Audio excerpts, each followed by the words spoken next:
Eleanor Jenkins had been working at the Harrington estate for 8 years now. 8 years of polishing silver that was never tarnished, dusting rooms that were barely used, and scrubbing floors that gleamed even before she touched them. 8 years of becoming invisible. The sprawling mansion in the Hamptons stood like a monument to excess, with its 14 bedrooms, indoor and outdoor swimming pools, and a garage that housed cars worth more than Eleanor would earn in 3 lifetimes. It was a palace of marble and glass, where the wealthy came to play their games of status and power. "Eleanor, the East Wing needs attention before tonight's gathering," Mrs. Peterson, the head housekeeper, instructed as she handed over a list of tasks. "Mr. Harrington is hosting important guests. Everything must be perfect." "Yes, Mrs. Peterson," Eleanor replied, her voice soft but steady. Eleanor was 42 now, though the lines on her face and the silver strands in her dark hair suggested someone older. Her hands, once her pride, were now rough and calloused, hands that scrubbed and cleaned, hands that served. No one at the Harrington estate would ever guess these same hands had once coaxed magic from 88 keys, making concert halls fall silent in reverence. That had been another life, before the medical bills crushed her family, before she had to choose between her daughter's treatment and her career, before everything that mattered was stripped away, leaving only survival. As Eleanor worked through the East Wing, she could hear the staff buzzing with excitement about the evening's event. Alexander Harrington, tech billionaire and owner of the estate, was hosting a charity gala for the arts. The irony wasn't lost on Eleanor. A man who couldn't tell Bach from Beethoven throwing money at the arts for a tax write-off while paying his staff barely above minimum wage. "They're bringing in a Steinway for tonight," whispered Maria, one of the younger maids. "A real concert grand. Can you imagine?" Eleanor's hands faltered for just a moment as she polished the massive dining table. A Steinway. Her heart constricted painfully in her chest. How many hours had she spent at such an instrument? How many dreams had she woven at those keys? "I heard Mr. Kavanaugh is coming tonight," Maria continued, oblivious to Eleanor's reaction. "The famous pianist. Jonathan Kavanaugh?" Eleanor couldn't stop herself from asking, her voice suddenly sharper. Maria looked at her curiously. "Yeah, that's him. You know of him?" Eleanor composed herself quickly. "Just heard the name somewhere." Of course she knew Jonathan. They had studied together at Juilliard, had been friends, more than friends for a time, before their paths diverged, before he soared, and she fell. The rest of the day passed in a blur of preparations. Eleanor moved through her tasks mechanically, her mind elsewhere, lost in memories she had long buried. By evening, the mansion transformed into a glittering showcase. Wealthy guests in designer clothing began arriving, their laughter echoing through the halls as staff circulated with champagne and hors d'oeuvres. Eleanor had been assigned to service duty for the night. Dressed in the black and white uniform that marked her station, she moved silently among the guests, offering food, collecting empty glasses, remaining unseen despite being in plain sight. And then she saw him, Alexander Harrington himself, holding court in the center of the great room. At 38, he was younger than most of his peers, having made his fortune in tech security software. Tall, with sandy blonde hair and the confidence that came with never having been told no, he commanded attention effortlessly. Beside him stood a dark-haired man Eleanor recognized immediately, despite the 15 years that had passed. Jonathan Kavanaugh had aged well, his features more distinguished now, his posture still carrying that same grace she remembered. Her heart hammered against her ribs as she carefully navigated away from their vicinity, praying he wouldn't notice her. "Ladies and gentlemen," Harrington's voice carried across the room as he raised his glass, "tonight we celebrate the transformative power of the arts, and I'm honored to have with us one of the greatest pianists of our generation, Jonathan Kavanaugh." Polite applause rippled through the crowd. "Jonathan will be performing for us later this evening on that magnificent instrument." Harrington gestured toward the Steinway that gleamed under subtle lighting in the corner of the room. "A piano that, I'm told, is worth more than some of your cars." Laughter followed his joke. Eleanor kept her head down, focusing on her work, moving mechanically through the crowd. But fate had other plans. "Excuse me," a voice called out as Eleanor was passing with a tray. "Could I trouble you for another champagne?" She turned and found herself face to face with Jonathan Kavanaugh. For a moment, time suspended. His eyes, still that same intense blue, widened in recognition. "Eleanor?" he whispered, the champagne forgotten. "Good evening, sir," she replied formally, offering the tray, her eyes never meeting his. Jonathan stared at her in disbelief. "Eleanor, It's me, Jonathan. What are you? I know who you are, sir, she interrupted quietly. Would you like champagne or perhaps something else? Confusion and hurt flashed across his face. Eleanor, please. Is there a problem here? Alexander Harrington materialized beside them, his smile pleasant but his eyes sharp. No, Mr. Harrington, Eleanor answered quickly. Just serving the guests. Jonathan looked between them, clearly struggling with the situation. Alexander, do you know who this woman is? Harrington gave Eleanor a cursory glance. One of the household staff, I believe. This is Eleanor Jenkins, Jonathan said with intensity. She was… Your champagne, sir, Eleanor interjected, practically forcing the glass into Jonathan's hand before retreating quickly into the crowd. Her heart pounded as she escaped to the kitchen, setting down her tray with trembling hands. This couldn't be happening. Not now. Not when she had carefully reconstructed her life from the ashes of her former one. Eleanor, are you all right? Mrs. Peterson asked, noticing her distress. Yes, just needed a moment, she managed. Well, moment's over. They need more staff in the main room. Mr. Harrington is about to make some announcement. Reluctantly, Eleanor returned to the great room, positioning herself against the wall as far from Jonathan as possible. But she could feel his eyes searching for her, tracking her through the crowd. Alexander Harrington stood by the piano now, microphone in hand. Before our esteemed guest performs, I thought we might have a bit of fun. His smile carried a hint of mischief that made Eleanor uneasy. They say music is the universal language, that anyone can appreciate it, regardless of background or station. The crowd murmured their agreement. So, I wonder, Harrington continued, what hidden talents might be right under our noses? His gaze swept the room, landing on the staff lined up along the walls. Perhaps one of you would like to try your hand at this magnificent instrument before the master shows us how it's done? Uncomfortable laughter rippled through the guests. The staff members looked at the floor, embarrassed by being made the focus of attention. Come now, don't be shy, Harrington prodded. I'm feeling generous tonight. Tell you what, whoever impresses me gets a bonus. A substantial one. The room fell awkwardly silent. No volunteers? Harrington pressed. What if I raise the stakes? Play for me, truly impress me, and I'll buy you a house. Gasps and laughter erupted. The guests were enjoying the spectacle now, this display of extravagant power. He can't be serious, someone whispered loudly. Oh, I'm entirely serious, Harrington responded, hearing the comment. I'm a man of my word. Play something that moves me, truly moves me, and I'll buy you a house. Any takers? Eleanor stood frozen, her breath caught in her throat. Across the room, Jonathan was watching her intensely, a silent plea in his eyes. How about you? Harrington suddenly pointed at Eleanor. You've worked here for… How long is it? 8 years, sir, she answered quietly. 8 years. Practically family, he laughed. Come on up, let's see what you've got. I don't play, sir, she lied, her voice steady despite her racing heart. Everyone can play something, Harrington insisted. Chopsticks? Heart and soul? No? Well, just press some keys then. Entertain us. Who knows, you might win yourself a house.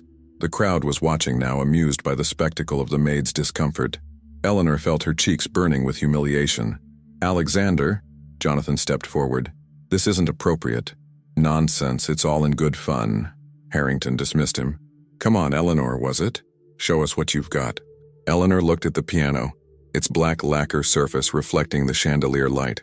8 years of invisibility, of swallowed pride, of buried dreams. 8 years of pretending to be less than she was. Something shifted inside her. With measured steps, Eleanor crossed to the piano.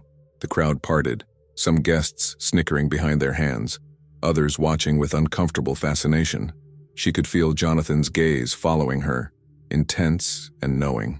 As she sat at the bench, Eleanor removed the white gloves that were part of her uniform, exposing her work-roughened hands. She placed them on her lap for a moment, taking a deep breath. Play for me and I'll buy you a house, Harrington called again, raising his glass in mock encouragement, drawing more laughter from his guests. Eleanor placed her fingers on the keys. The first notes of Chopin's Ballade No. 1 in G minor filled the room, tentative at first, like a voice unused to speaking. But within moments, the music grew in confidence and power. Eleanor's hands, despite their calluses, despite the years away from any keyboard, remembered. Muscle memory took over where conscious thought faltered. The laughter died instantly. Conversations halted mid-sentence. every eye in the room fixed on the woman in the servant's uniform, watching in disbelief as her hands flew across the keys with increasing assurance. Alexander Harrington's smug smile faltered, then disappeared entirely. Jonathan Cavanaugh stood transfixed, emotions playing across his face. Wonder, sorrow, pride. As Eleanor lost herself in the music, the years fell away. She was no longer a maid in a billionaire's mansion, but Eleanor Jenkins, the prodigy from Detroit who had played for audiences across Europe, whose recordings had once been praised for their emotional depth and technical brilliance. The piece built to its thunderous climax, her fingers striking with precision and passion, drawing sounds from the instrument that spoke of both heartbreak and defiance. When the final notes faded, the room remained in absolute silence. Eleanor sat motionless, hands still on the keys, her breathing ragged. She had forgotten where she was, who she was supposed to be. Reality came rushing back as she lifted her gaze to find every person in the room staring at her in stunned silence. Alexander Harrington stood closest to the piano, his champagne glass dangling forgotten from his fingers, his expression one of complete shock. Behind him, his guests were equally speechless, some with tears in their eyes. And Jonathan was moving toward her, breaking the spell. "Eleanor," he said, his voice thick with emotion. Before he could reach her, Eleanor stood abruptly, nearly knocking over the piano bench. Without a word, she turned and walked swiftly toward the kitchen, ignoring Mrs. Peterson's alarmed expression, ignoring the murmurs that began to rise behind her. She pushed through the swinging door into the kitchen, past startled staff members, and out the back entrance of the mansion. The cool night air hit her flushed face as she gulped it desperately, leaning against the stone wall of the estate. What had she done? Inside, the silence had erupted into a buzz of conversation. Alexander Harrington remained frozen by the piano, his mind struggling to reconcile what he had just witnessed with the woman who had cleaned his home for 8 years.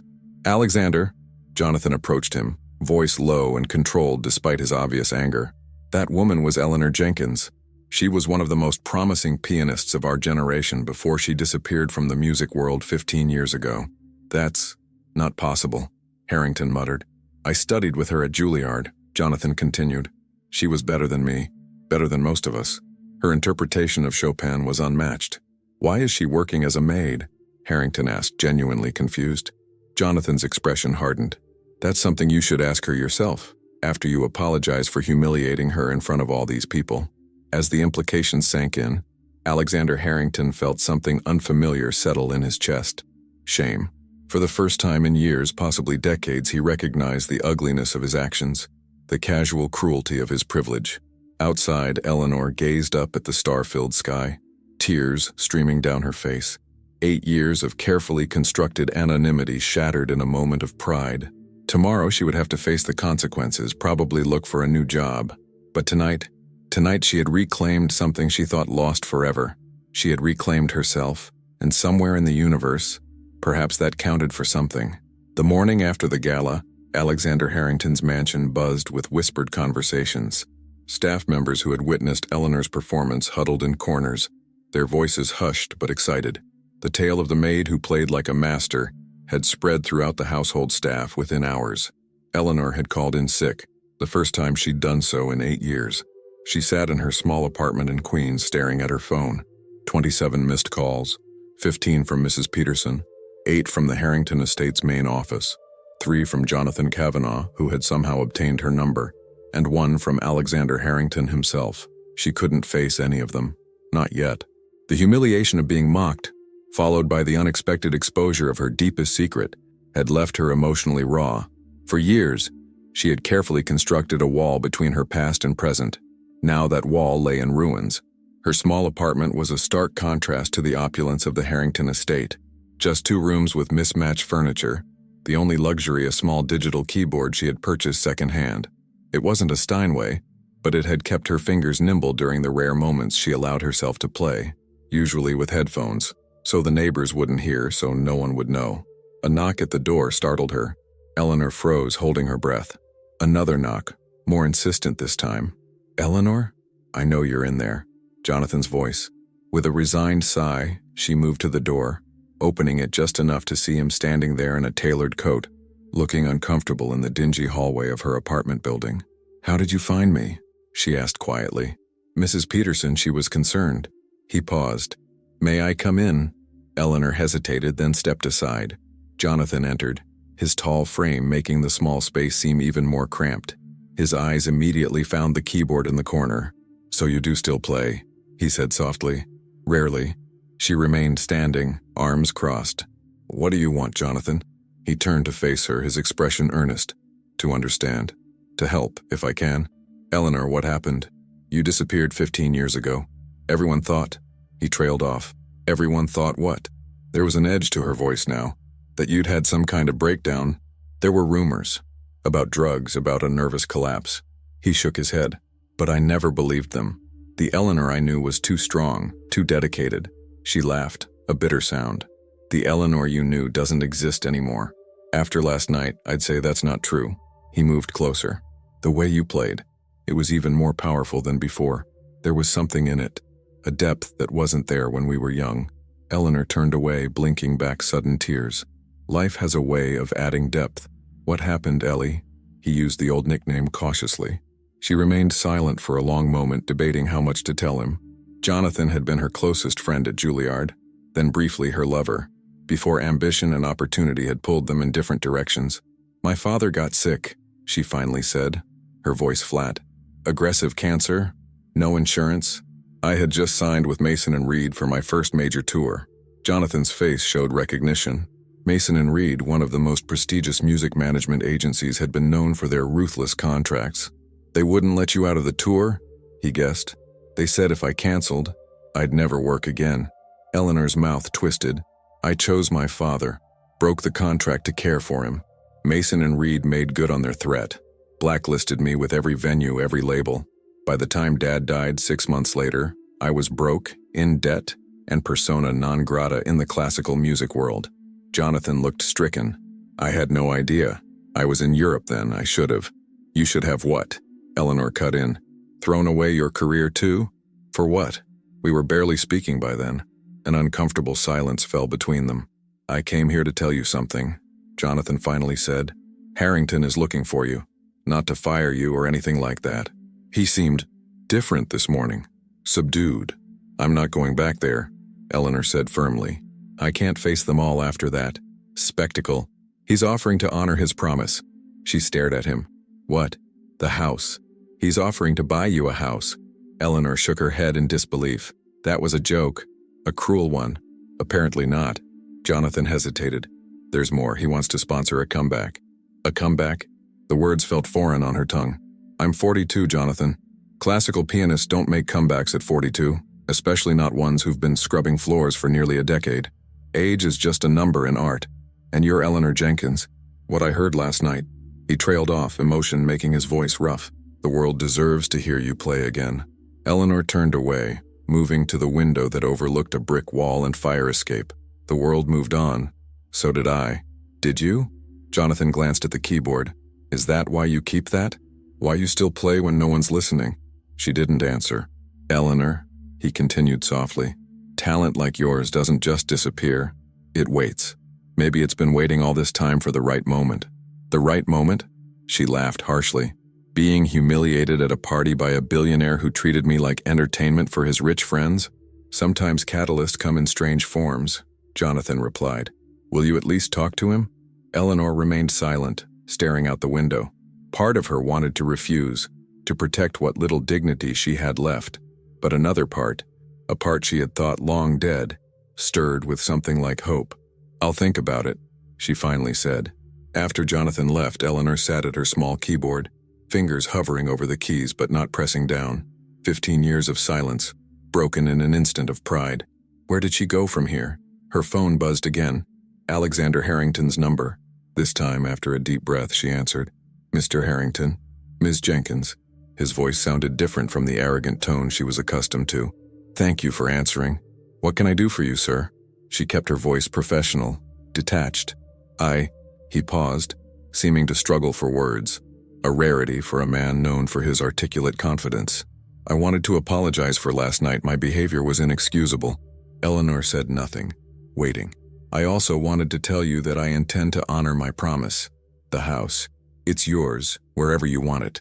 Mr. Harrington, she began carefully. That's not necessary. It is, he interrupted.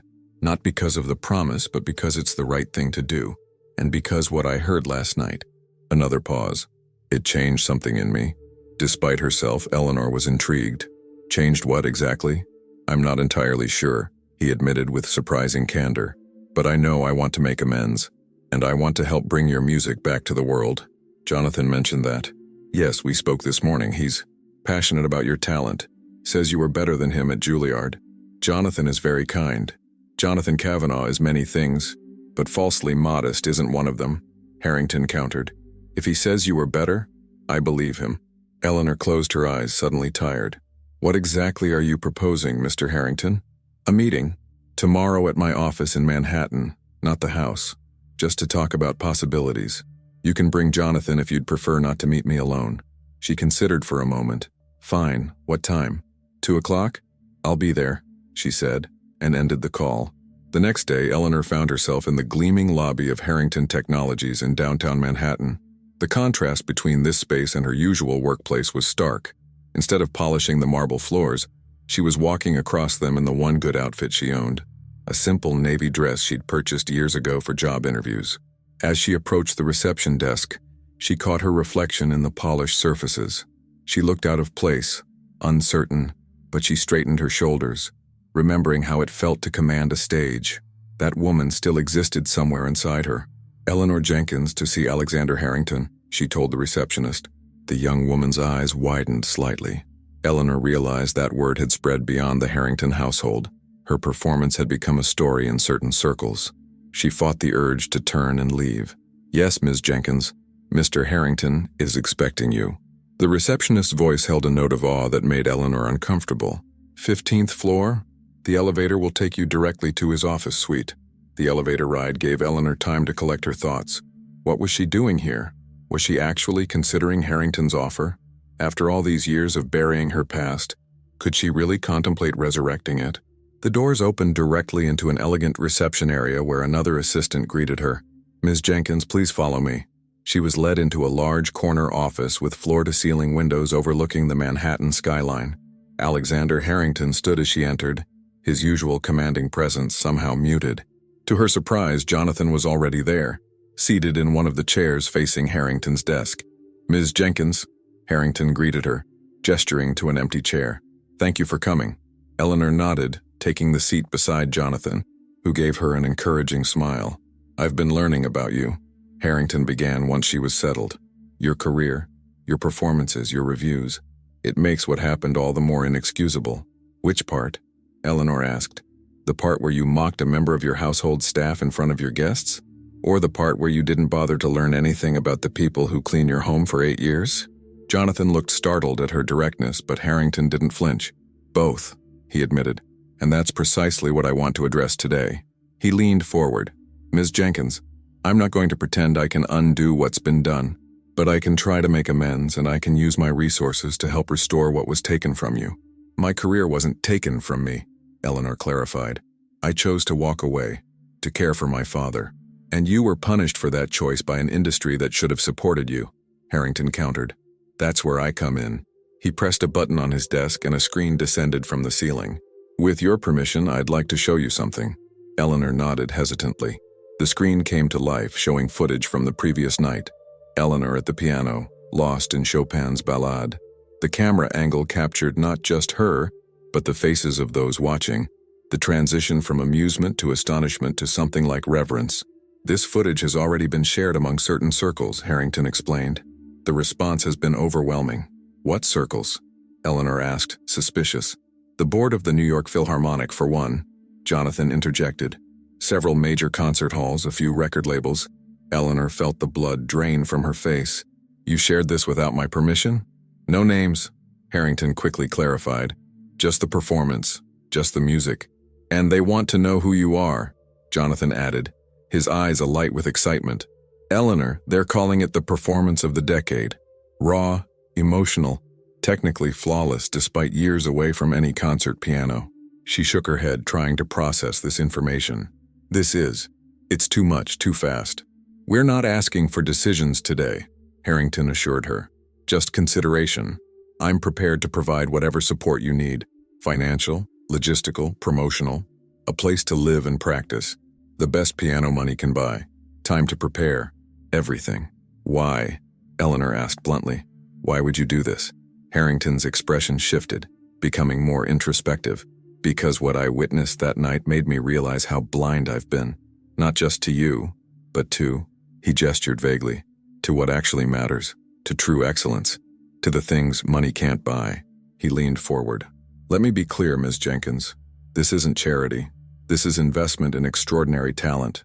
Talent that the world has been denied for too long. Eleanor looked at Jonathan, who nodded encouragingly. It's real, Ellie.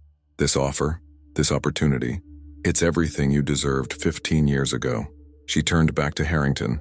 And if I say no, if I don't want to be a spectacle, then I still buy you the house I promised, he replied without hesitation. No strings attached. And I offer you any position within my organization that suits your skills and interests at a salary reflecting your education and abilities. Not as a maid. The room fell silent as Eleanor considered his words.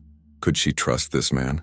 This sudden transformation seemed too convenient, too dramatic, yet the sincerity in his eyes was difficult to dismiss. I need time, she finally said. Of course, Harrington agreed immediately. Take all the time you need. The offer stands. As Eleanor left the building 30 minutes later, her head was spinning. Jonathan walked beside her, respecting her silence until they reached the street. What are you thinking? He finally asked. That I don't know who I am anymore, she admitted.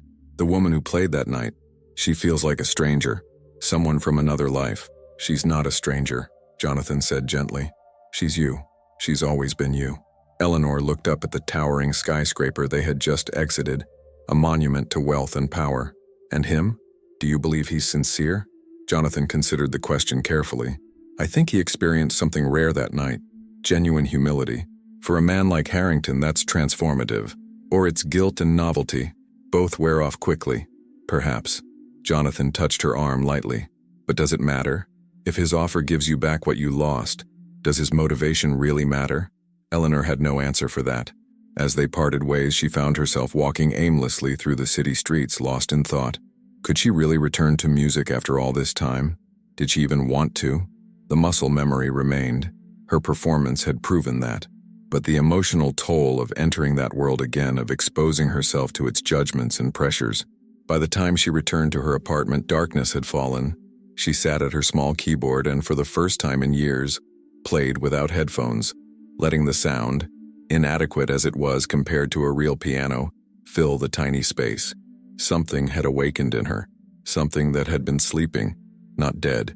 As her fingers moved across the keys, Eleanor felt tears on her cheeks, not of sadness but of recognition, of homecoming.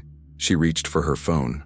The Harrington Foundation Music Center had once been a warehouse in Brooklyn's industrial district. Now its brick exterior housed state-of-the-art recording facilities, practice rooms, and a small performance hall. A renovation completed in record time, just 3 months since Eleanor's impromptu performance at the gala. Eleanor stood before a magnificent Steinway in the center's main studio, her fingers resting lightly on the keys. Sunlight streamed through the skylights, bathing the space in natural warmth. This piano, this entire center, was Alexander Harrington's first installment on his promise to support her return to music. How does it feel? Jonathan asked from the doorway. Eleanor smiled softly. Like coming home after a very long journey. In the weeks following their meeting in Harrington's office, things had moved with unexpected speed.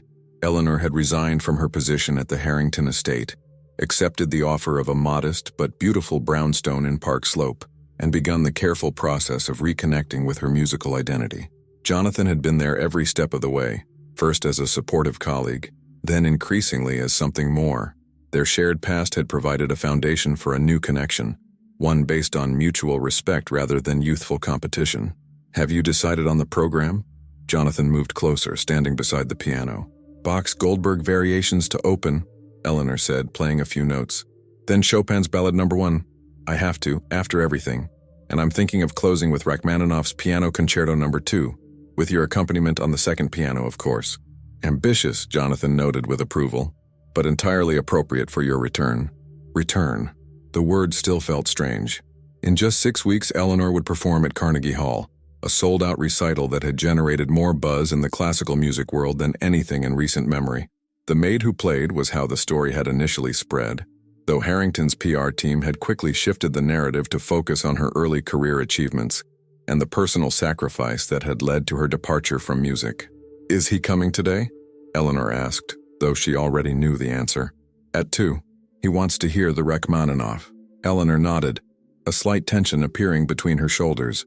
Despite everything Harrington had done, the center, the home, the carefully orchestrated reintroduction to the music world, their relationship remained complicated. His genuine remorse and her grudging gratitude created an uneasy alliance. "You don't have to see him," Jonathan reminded her. "I can handle the business aspects." "No," Eleanor shook her head. "This is my journey. I need to own every part of it." As if summoned by their conversation, Alexander Harrington appeared in the doorway. Gone was the arrogance that had once defined him. The man who entered moved with the careful respect of someone in a sacred space. "Ms. Jenkins," he greeted her. "Jonathan." "You're early," Eleanor observed, neither pleased nor displeased. "A habit I've developed recently." Harrington gestured to the piano. "Please don't let me interrupt your practice." Eleanor studied him briefly before turning back to the keyboard. Her fingers found the opening notes of Rachmaninoff's concerto, melancholic, haunting, rising gradually from darkness toward light. She lost herself in the music, as she always did now, allowing the years of silence to fuel rather than hinder her expression. When she finished the first movement, she looked up to find Harrington standing motionless, his eyes suspiciously bright. "That was," he began, then cleared his throat. "Extraordinary doesn't seem adequate." "Thank you," Eleanor said simply. Jonathan moved to stand behind her, a supportive presence. "We're considering recording the concerto with the New York Philharmonic after the Carnegie performance." "Excellent idea," Harrington nodded. "I've taken the liberty of speaking with Deutsche Grammophon. They're extremely interested." Eleanor's eyebrows rose. "Deutsche Grammophon, that's—" She trailed off, overwhelmed by the implication. The prestigious classical label represented the pinnacle of recording achievement. "Well-deserved," Harrington finished for her. "Your story has captured attention, but it's your talent that's sustaining it." The three fell into a discussion of logistics, rehearsals, recordings, the upcoming recital. Throughout, Eleanor noticed Harrington watching her with an expression she couldn't quite define, not the calculating assessment of their early encounters, but something more complex. As their meeting concluded, Harrington hesitated at the door. "There's something else I wanted to discuss, a proposition of sorts." Eleanor exchanged a glance with Jonathan. "What kind of proposition?" "I'm establishing a foundation for musical education in underserved communities," Harrington explained. "Providing instruments, instruction, scholarships. I'd like you to be involved, as much or as little as you're comfortable with." Eleanor studied him carefully. "Why me specifically?"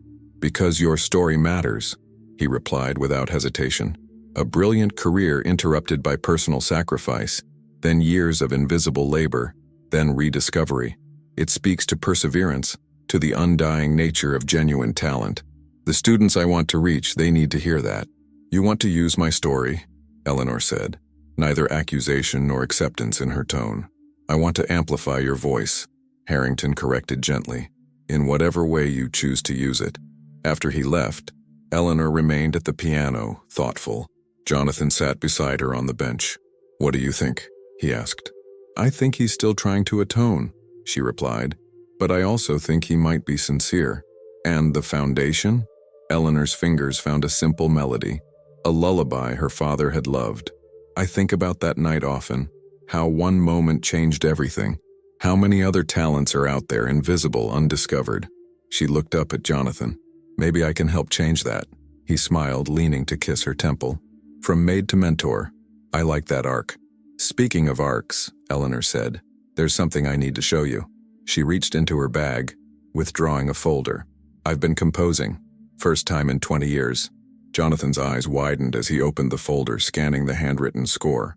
"Eleanor, this is unfinished," she said quickly. "Just a beginning. It's beautiful." He placed the pages reverently on the piano stand. "Will you play it?" Eleanor hesitated, then positioned her hands. The piece began softly, tentatively, like someone finding their voice after long silence. Then it gathered strength, complexity, emotion. When she finished, the final notes hung in the air between them. "What's it called?" Jonathan asked quietly. "Resurrection," Eleanor answered. though that feels a bit on the nose." He laughed softly. Sometimes the obvious title is the right one. Their moment was interrupted by Eleanor's phone. She glanced at the screen, her expression changing. "It's Mason and Reed, the management company that blacklisted you?" Jonathan's voice hardened. "What do they want now? I suppose I should find out." Eleanor answered the call, putting it on speaker. "This is Eleanor Jenkins." "Ms. Jenkins," came a smooth voice. "This is Victor Reed. I hope you remember me." "Vividly," Eleanor replied coolly. "I'll get straight to the point. We've been following your remarkable return with great interest. We'd like to represent you moving forward." Eleanor laughed, genuinely amused. "You're joking." "Not at all. We're prepared to offer extremely favorable terms. Exclusive representation, worldwide touring, recording contracts." "Mr. Reed," Eleanor interrupted. 15 years ago, you told me I'd never work in classical music again if I broke my contract to care for my dying father. You made good on that threat. Business decisions were made in a different climate," Reed began, but Eleanor cut him off again. "They weren't business decisions. They were cruel ones, made by people who valued profit over humanity." Her voice remained calm, controlled. "I don't need you anymore, Mr. Reed. I don't need anyone who would make such choices." There was a long pause. "You're making a mistake, Miss Jenkins. Our influence in the industry means nothing to me," she finished. "I play for myself now, for the music, and occasionally for people who deserve to hear it. Goodbye, Mr. Reed." She ended the call, a strange lightness filling her chest. Jonathan was watching her with undisguised admiration. "That," he said, "was magnificent." Eleanor smiled, feeling truly free for the first time in years. It felt good, really good. "So what now?" Jonathan asked. "Now I practice," Eleanor replied simply. "I have a concert to prepare for." The weeks leading up to the Carnegie Hall recital passed in a blur of rehearsals, interviews, and quiet moments of doubt that Eleanor shared only with Jonathan.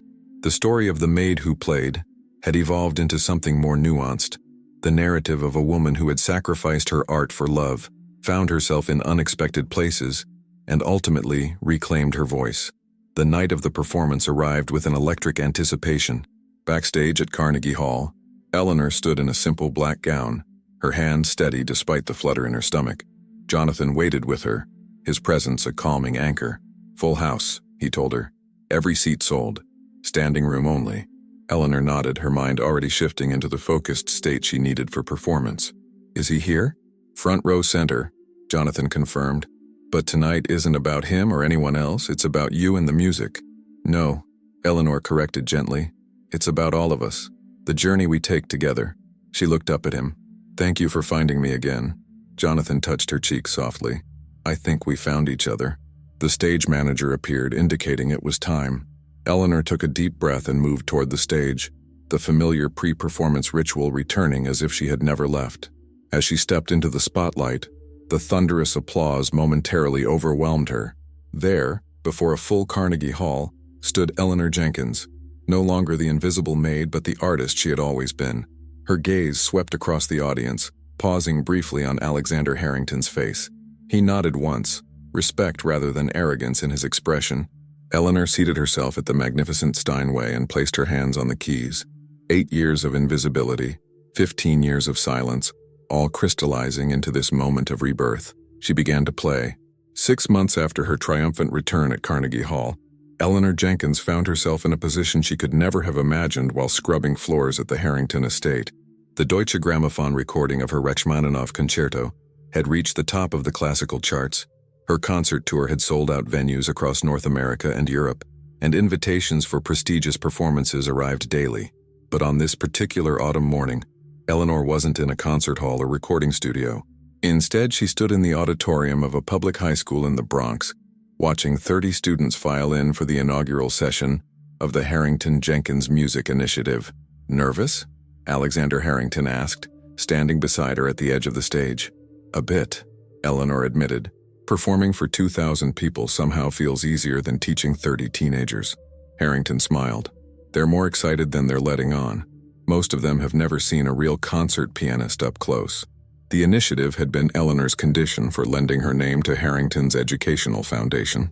Rather than simply providing funding from a distance, she had insisted on direct involvement, teaching master classes, mentoring promising students, ensuring that talent from all backgrounds received genuine opportunity.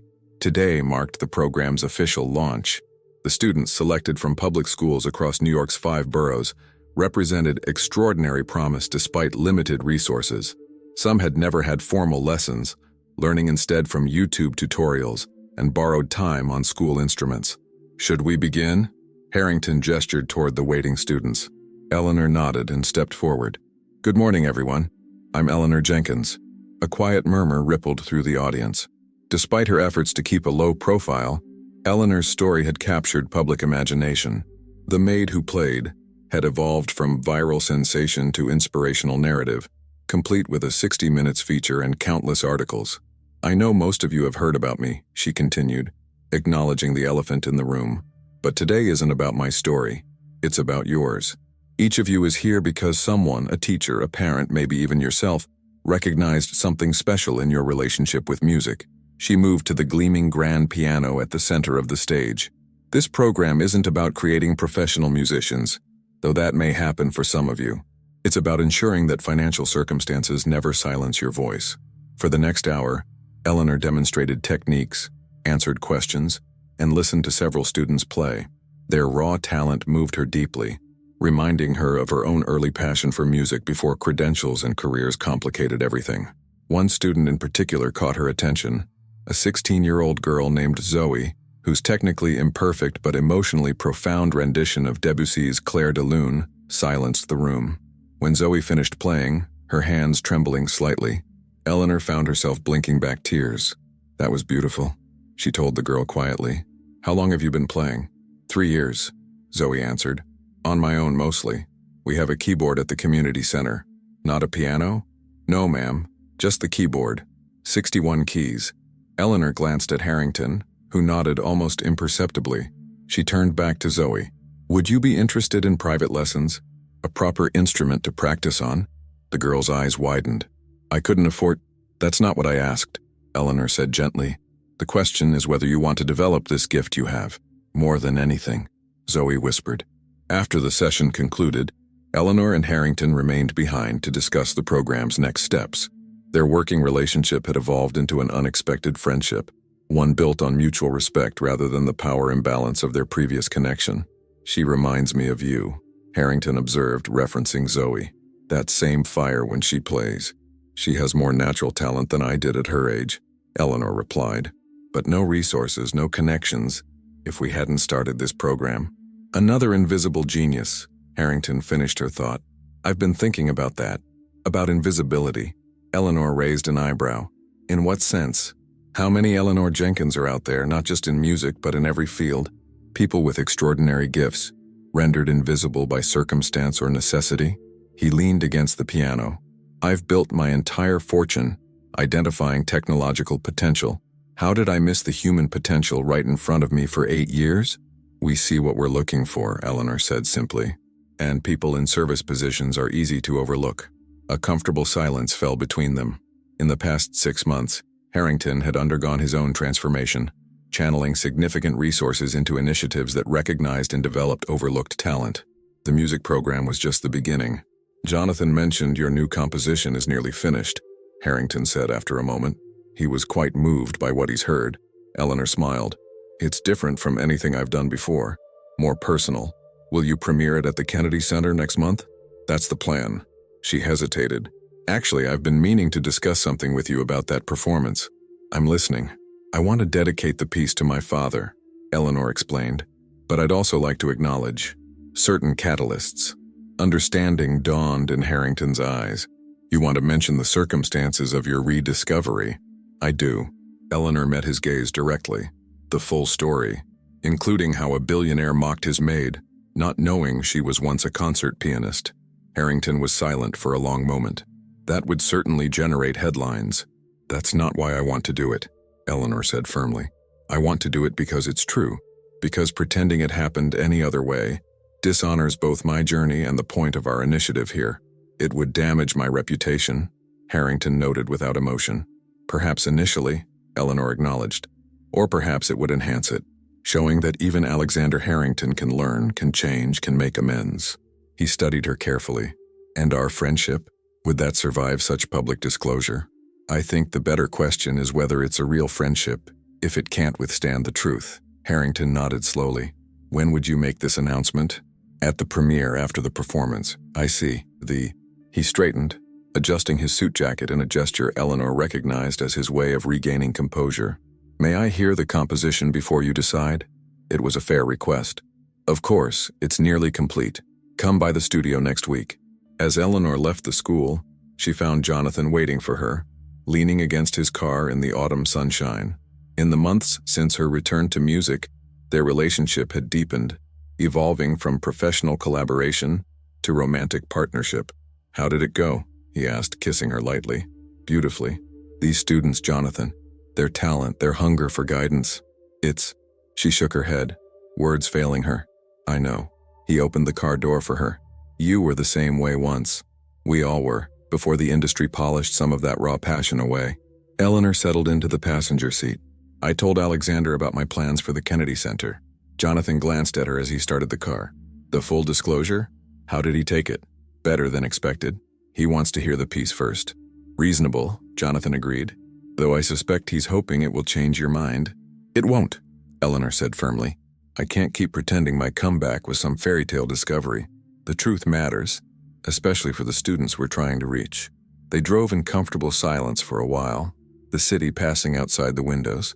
Eleanor's thoughts drifted to the composition she'd been working on for months. Invisible, she had titled it. A piece that traced her journey from acclaim to obscurity to rediscovery, with all the pain and triumph that entailed. I've been thinking, Jonathan said eventually, interrupting her thoughts. About us. Something in his tone made Eleanor turn to look at him. What about us? We've been taking things slowly. Given our history, given everything that's happened in the past year, that made sense. But, Eleanor prompted, hearing the unspoken continuation. Jonathan stopped at a red light and turned to face her. But I love you, Eleanor. I think I always have, even during those years when we lost touch. And I don't want to wait any longer to build a life together. Eleanor felt her breath catch. Jonathan, not here. He smiled as the light turned green. I have something planned. Just keep an open mind for the next few hours, all right? Instead of driving to Eleanor's brownstone as she expected, Jonathan took a different route, heading toward the outskirts of the city. Where are we going? She asked, curious rather than concerned. You'll see. 20 minutes later, they pulled up to a modern building she didn't recognize. Glass and steel nestled among trees with sweeping views of the Hudson River. What is this place? Eleanor asked, as Jonathan led her inside. A recording studio. Harrington's newest acquisition, actually. The interior was state-of-the-art, with multiple recording spaces and a main studio that took Eleanor's breath away. Floor-to-ceiling windows overlooked the river, filling the space with natural light. In the center stood a magnificent Bosendorfer piano, similar to the one she had trained on at Juilliard. Jonathan, this is beautiful, but why? He guided her to the piano. Sit. Play something. Puzzled but intrigued, Eleanor seated herself at the instrument. Her fingers found the keys, testing the action, the responsiveness. Perfect. She began to play, not a classical piece, but the composition she had been working on. Invisible. As she played, she noticed Jonathan moving around the studio, adjusting equipment. Recording equipment, she realized. He was capturing her performance. When she finished, the final notes hung in the air between them. Jonathan approached, his expression tender. That was the first complete performance of Invisible, he said softly. I wanted to capture it here in this place. Why here specifically? Eleanor asked. Jonathan gestured around them. Because this is ours. She stared at him, uncomprehending. The studio, he clarified. It's ours, or it can be if you want it. Jonathan, I don't understand. He took her hands in his. Harrington purchased the property, but he's offering it to us. To you, specifically. As a place to record, to teach, to compose. A home for your music, and for the students who need guidance. Eleanor felt overwhelmed. That's an extraordinary gift. There's more. Jonathan reached into his pocket and withdrew a small velvet box. This is the part that's just from me. Her heart began to race as he opened the box, revealing a simple but elegant diamond ring. Eleanor Jenkins, Jonathan said softly. I've watched you overcome more obstacles than anyone should face. I've seen you rebuild your career with grace and integrity, and I've fallen more deeply in love with you through it all. He took a breath. Will you marry me?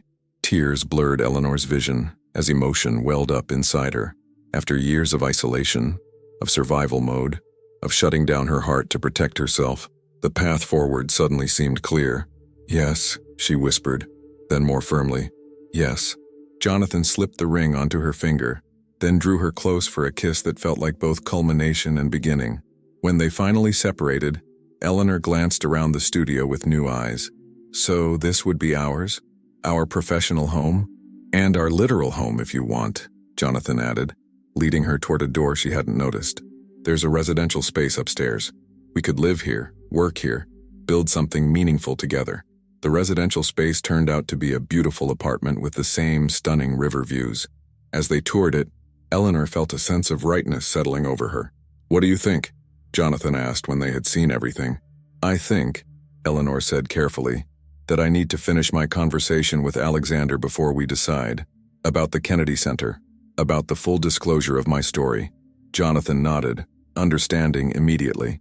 "You want to ensure there are no strings attached to this gift." "Exactly." She touched his face gently. "But regardless of how that conversation goes, my answer to your question remains the same. I want to build a life with you, Jonathan, whatever form that takes." As they left the studio, hand in hand, Eleanor felt a profound sense of peace.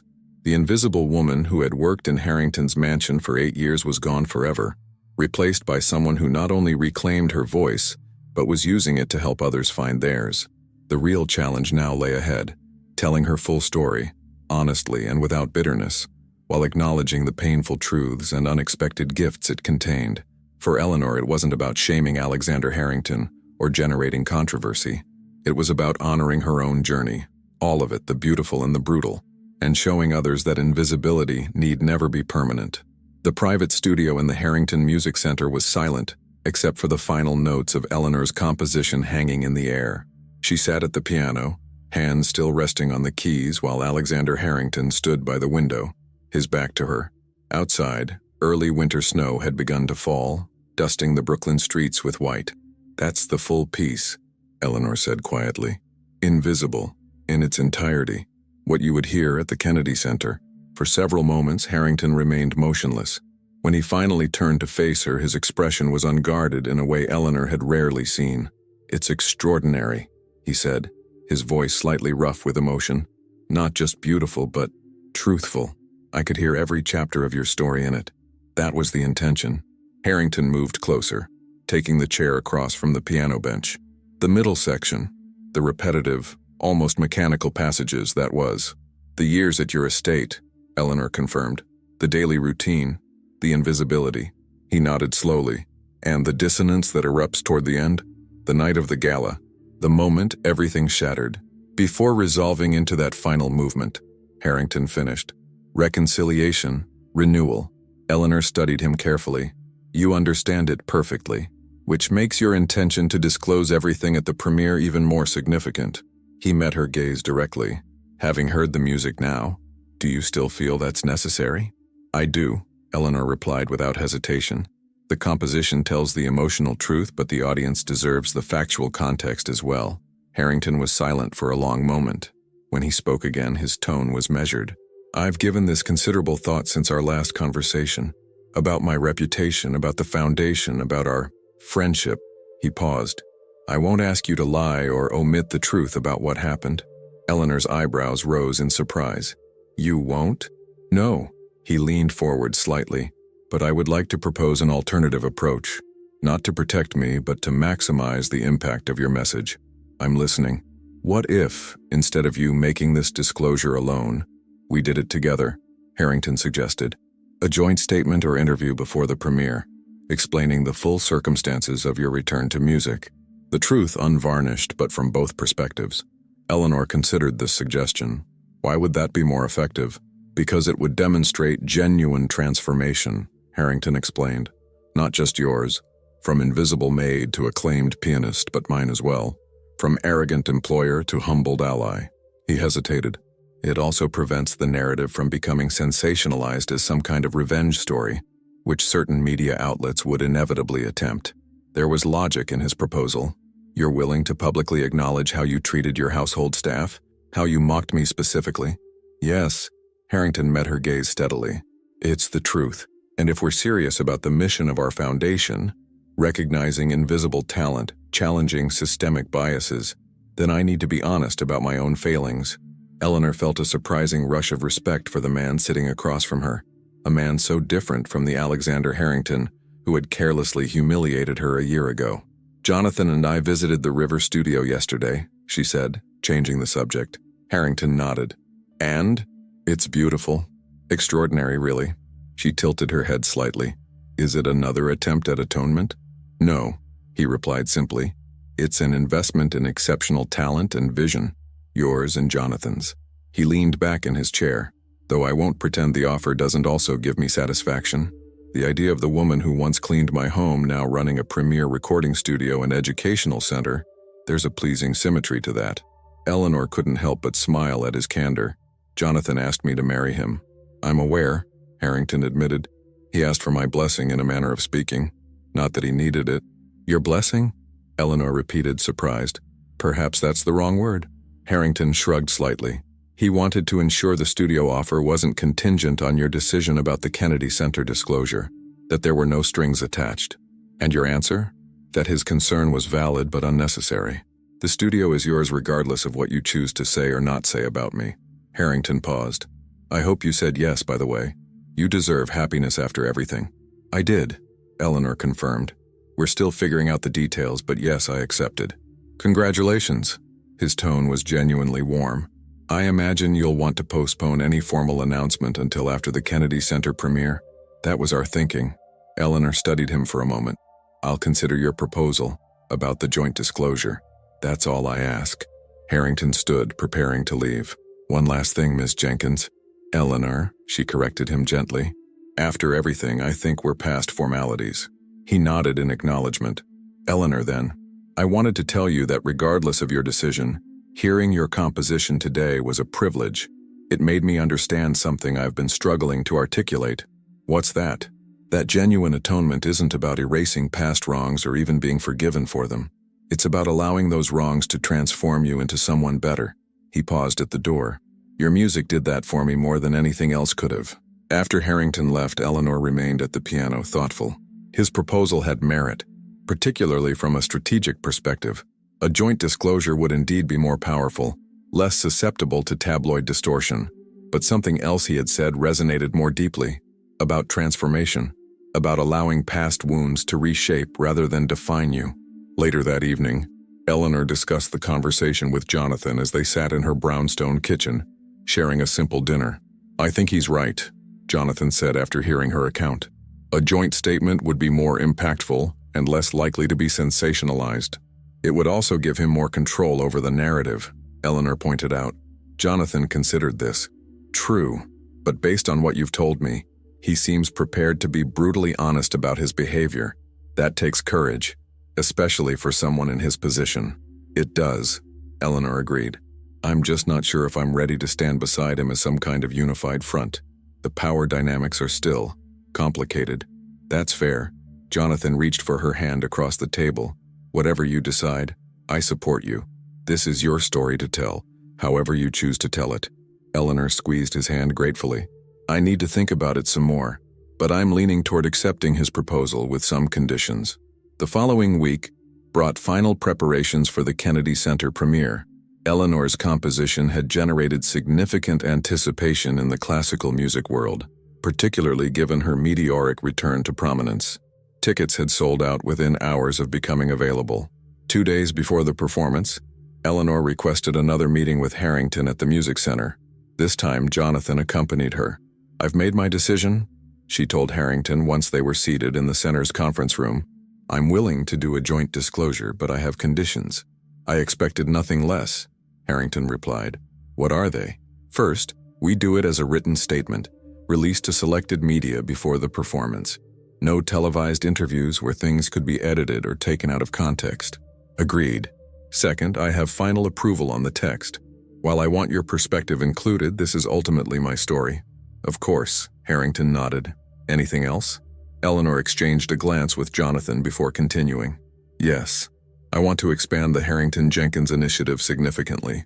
Not just music, but all arts and sciences. identifying invisible talent in unlikely places. That was always the long-term plan, Harrington noted. But I'm amenable to accelerating the timeline. With one key difference, Eleanor added. I want a substantial portion of the funding directed specifically at domestic workers and service industry employees seeking educational opportunities. People like I was, invisible within wealthy households, their talents and potential overlooked. Harrington considered this request carefully. That would require a specialized outreach program, partnerships with workers' organizations, possibly even legal support for those without documentation. Yes, it would, Eleanor agreed, impressed by his immediate grasp of the complexities. I'll make it happen, he promised. Anything else? Eleanor glanced at Jonathan, who nodded encouragingly. One more thing. After the Kennedy Center performance and the subsequent tour, I want to step back from public performances for a while. Harrington looked surprised. May I ask why? Personal reasons, Eleanor said simply. Jonathan and I are planning our future together, and I want to focus more on composition and education than performance. I see. Harrington seemed to be processing this information. And the River Studio? Do you still want it? Very much, Jonathan answered. It would be the perfect headquarters for both our personal projects and the expanded initiative Eleanor is proposing. Then it's yours, Harrington confirmed. I'll have the paperwork prepared. The meeting concluded with a plan for drafting the joint statement. Eleanor left feeling a strange mixture of resolution and apprehension. The path ahead was taking shape, different from anything she could have imagined a year ago, but right in ways she was only beginning to understand. The night of the Kennedy Center premiere arrived with all the anticipation Eleanor remembered from her early career performances. Backstage, she prepared with the focused calm that had always been her trademark. Jonathan was there, as was her longtime friend and former teacher, Dr. Margaret Chen, who had flown in from Detroit specifically for this event. Nervous? Dr. Chen asked, adjusting Eleanor's elegant black gown. Strangely, no, Eleanor replied. This feels like the most honest performance of my life. That's because it is, Dr. Chen said wisely. You're playing your own story now, not interpreting someone else's. Minutes before the performance, Alexander Harrington appeared backstage. He approached Eleanor with respectful distance. The statement has been released, he informed her. Initial response is significant. Good significant or bad significant? Jonathan asked. Both as expected, Harrington replied with a slight smile. But the Foundation's announcement of the expanded initiative is already generating positive attention. Eleanor nodded, unsurprised. The joint statement had been forthright about Harrington's behavior at the gala, Eleanor's years of invisible labor, and the unlikely chain of events that had led to her return to music.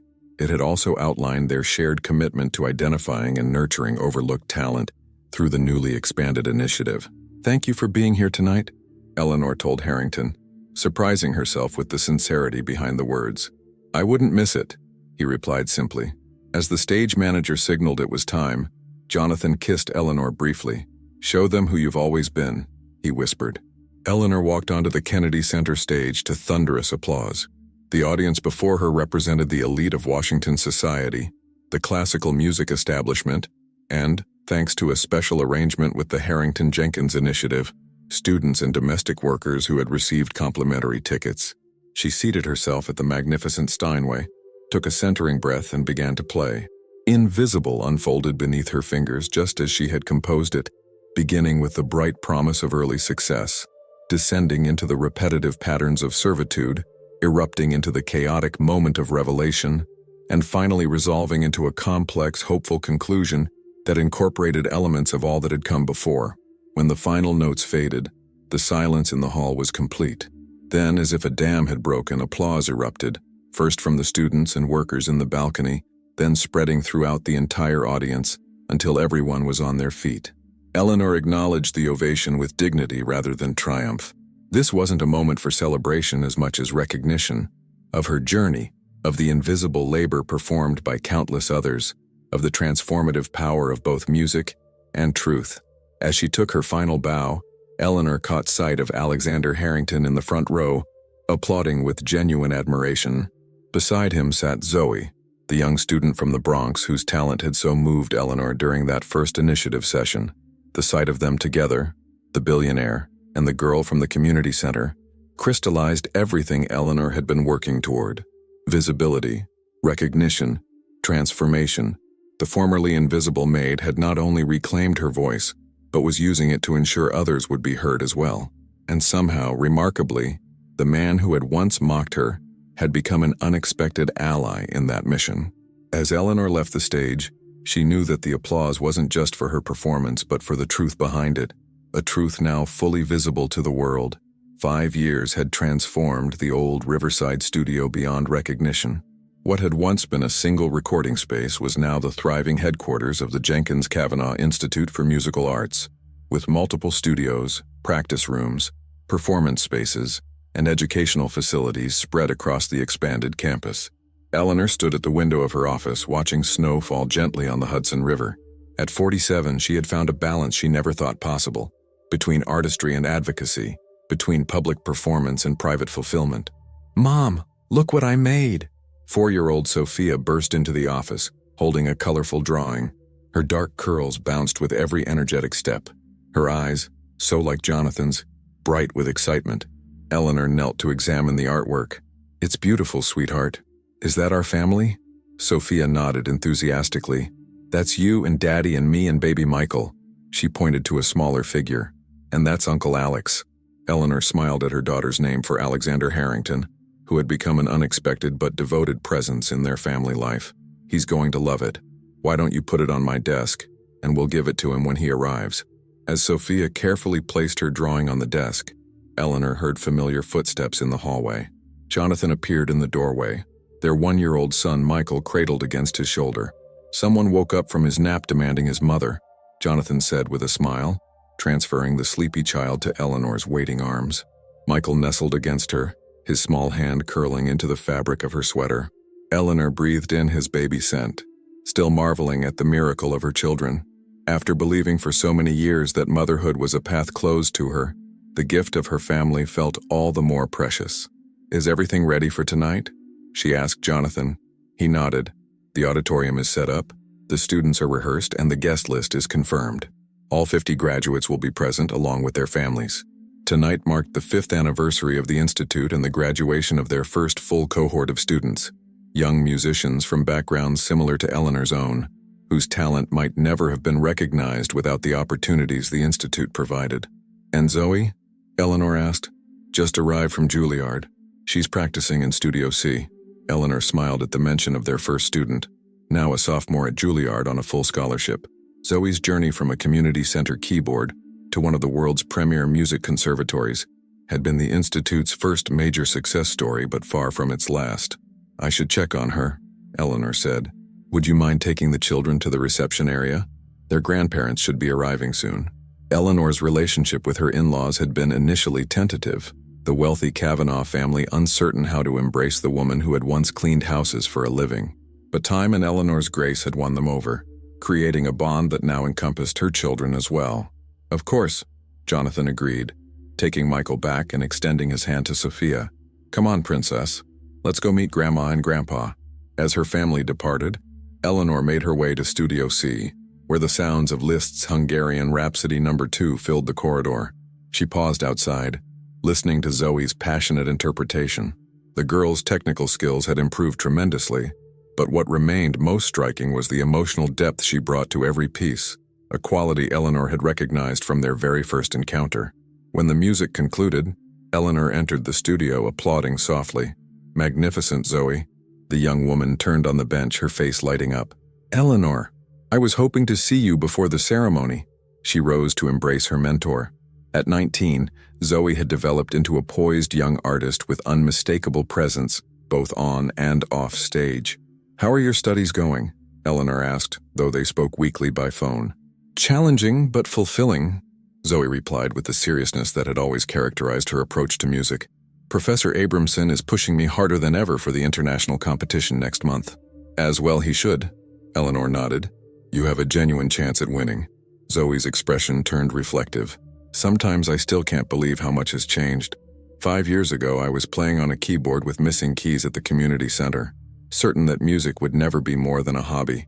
And now I'm preparing for my first European tour." Zoe shook her head in wonder. "All because you heard something in my playing that day." "I heard you," Eleanor corrected gently. The real you, beneath the technical imperfections. Just as Jonathan and eventually Alexander heard me, she sat beside Zoe on the piano bench. That's the true purpose of the Institute, not just identifying talent, but truly seeing people. Their conversation was interrupted by a staff member appearing at the door. "Ms. Jenkins, Mr. Harrington has arrived. He's asking to speak with you before the ceremony." "Thank you. Tell him I'll be right there." Eleanor turned back to Zoe. "Will you play the Chopin tonight as we discussed?" "Yes. I've been practicing the ballade all month." Zoe smiled. "It seems fitting given how your own story began." Eleanor squeezed the young woman's hand before leaving the studio. As she walked through the Institute's corridors, she passed classrooms and practice rooms filled with students of all ages. From the 6-year-old prodigies in the youth program to the retired service workers finally pursuing long-deferred dreams, the Institute had become a haven for musical expression across all demographics. She found Alexander Harrington in the main reception area, conversing animatedly with Jonathan. At 53, Harrington had changed significantly from the arrogant billionaire who had once mocked her. His hair was touched with gray at the temples, and his bearing, while still confident, carried a new thoughtfulness. "Eleanor," he greeted her warmly, kissing her cheek. "The place looks wonderful." "Thank you," she replied. "We're particularly proud of the new East Wing. 20 more practice rooms and the specialized recording studio for the film scoring program. Your expansion plans are always ambitious," Harrington observed with approval. "Speaking of ambitious plans," Jonathan interjected, "shall we tell her?" Eleanor looked between the two men questioningly. "Tell me what?" Harrington reached into his briefcase and withdrew a folder. "The board approved the international initiative this morning. 5 new institutes over the next decade: London, Lagos, Mumbai, São Paulo, and Tokyo." Eleanor took the folder with trembling hands. "They approved the full proposal? The funding, the staffing model, everything?" "Every detail," Harrington confirmed. "With one addition they insisted upon: the official name." He pointed to the document's header. Eleanor read aloud: "The Eleanor Jenkins International Initiative for Musical Arts." "The board was unanimous," Jonathan explained, his voice gentle with understanding of what this meant to his wife. "They felt that your name, your story, should be central to the international expansion." Emotion threatened to overwhelm Eleanor as the implications sank in. Her name, once erased from concert programs, once unknown to the very people whose homes she cleaned, would now be associated with musical education across continents. "I don't know what to say," she admitted. "You don't need to say anything," Harrington told her. "Your work, your vision, has spoken for you. This is simply recognition of that impact." Before Eleanor could respond, Sophia came running over, Michael toddling behind her. "Uncle Alex!" she exclaimed, launching herself at Harrington, who caught her with practiced ease. "There's my favorite artist," he said, lifting her up. "What masterpiece have you created today?" As Sophia eagerly described her drawing, Eleanor watched the interaction with quiet amazement. The transformation in Harrington over these 5 years had been as profound as her own. The isolated, arrogant businessman had become a devoted honorary uncle to her children and a passionate advocate for arts education. "Mr. Harrington," a staff member approached discreetly. "The press has arrived for the pre-ceremony interviews." "Thank you." He set Sophia down gently. "Duty calls, I'm afraid. Eleanor, they'll want to speak with you as well." "I'll be there shortly," she promised. As Harrington departed, Eleanor felt Jonathan's arm slip around her waist. "You've come a long way from that night at the gala," he murmured. "We all have," she replied, watching Sophia return to playing with her brother. "Sometimes I still can't quite believe it." "Which part?" Jonathan asked. "Any of it. The Institute, our family, the international expansion." She turned to face him. "There were so many moments when everything could have gone differently if I hadn't played that night." "But you did," Jonathan reminded her. "You found your voice again. And in doing so, you've helped countless others find theirs." 2 hours later, Eleanor stood on the stage of the Institute's main auditorium, looking out at a capacity crowd. The graduates sat in the front rows, their faces bright with anticipation. Behind them were families, supporters, media, and key figures from the musical world. 5 years ago, Eleanor began, I played a piano for the first time in 15 years. It was an act born of both humiliation and defiance, a moment when the invisible demanded to be seen. The audience was silent, familiar with her story but captivated by hearing it directly from her. That night changed everything, not just for me, but for the man who unintentionally catalyzed my return to music. What began as a moment of mockery became the foundation for something neither of us could have imagined. She gestured toward the graduates. Each of these remarkable musicians has a similar story. Each was in some way invisible before finding their way to our institute. A domestic worker composing symphonies in her mind while cleaning homes. A security guard with perfect pitch. A delivery driver with hands meant for Rachmaninoff. Eleanor paused, looking directly at the young faces before her. Today, they step into visibility. Not because we gave them talent, they always had that, but because we gave them what everyone deserves: recognition, opportunity, and the chance to be truly seen. She invited Alexander Harrington to join her on stage. Their joint appearances had become tradition at Institute events, a living testament to the power of transformation. Mr. Harrington and I represent two sides of the same story, Eleanor continued. The overlooked and the overlooker, the invisible and the unseeing. Our partnership in this institute demonstrates what becomes possible when those barriers fall away. Harrington stepped forward. I was blind to extraordinary talent that existed right before me, he admitted frankly. My journey with Ms. Jenkins and this institute has been one of learning to see people, truly see them, regardless of their circumstances or position. As the ceremony progressed, each graduate performed briefly before receiving their diploma. The level of artistry was breathtaking, evidence that talent existed everywhere, waiting only for the opportunity to flourish. Zoe's performance of Chopin's Ballade No. 1 brought the audience to their feet. The piece that had launched Eleanor's second career now launching another generation of musicians. At the reception afterward, Eleanor found a quiet moment alone on the terrace overlooking the Hudson. The winter evening was clear and cold, stars visible despite the city lights. She thought about the long, strange journey that had brought her here, from acclaimed prodigy to invisible maid to institute founder. "Penny for your thoughts," Jonathan said, joining her with 2 champagne glasses. He handed one to her. "I was thinking about invisibility," Eleanor admitted. "How it can be both a prison and a protection. How being seen is both liberating and terrifying." Jonathan nodded, understanding as he always did. "And which is it for you now? Liberating or terrifying?" Eleanor considered the question, looking back through the windows at the celebration inside, her children being doted on by their grandparents. Harrington engaged in animated conversation with several graduates, Zoe accepting congratulations from Juilliard professors. Neither, she decided. It's simply right. Being fully seen, fully known, it's how we were meant to exist in the world. To visibility, then, Jonathan raised his glass in a toast. And to music, Eleanor added, which lets us see into each other's souls. As they clinked glasses, Eleanor felt a profound sense of completion.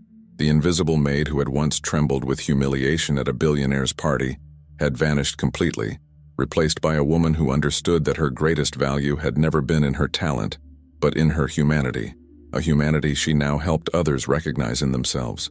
Inside, someone began to play the piano, one of the graduates improvising a jazz piece. Students gathered around, some joining in with other instruments. The music flowed into the night air, reaching Eleanor and Jonathan on the terrace, a spontaneous expression of joy and connection. Eleanor closed her eyes, letting the melody wash over her. This was her true legacy, not just the notes she had played or written, but the music she had helped unleash in others. Music that would continue long after her, rippling outward through lives once invisible, now gloriously, brilliantly seen. "Shall we go back in?" Jonathan asked softly. Eleanor opened her eyes, smiling at the man who had been part of both her past and her present, who would journey with her into whatever the future held. "Yes," she said, taking his hand. "The music is calling." Together they returned to the light and sound of the celebration, to the harmony they had created from discord, to the visibility they had found after darkness, to the family of musicians who had become their extended family in truth. And somewhere in the universe, Eleanor thought, that counted for everything. If this story moved you, leave a comment telling us where you're watching from. And don't forget to subscribe for more true stories of justice, humility, and second chances.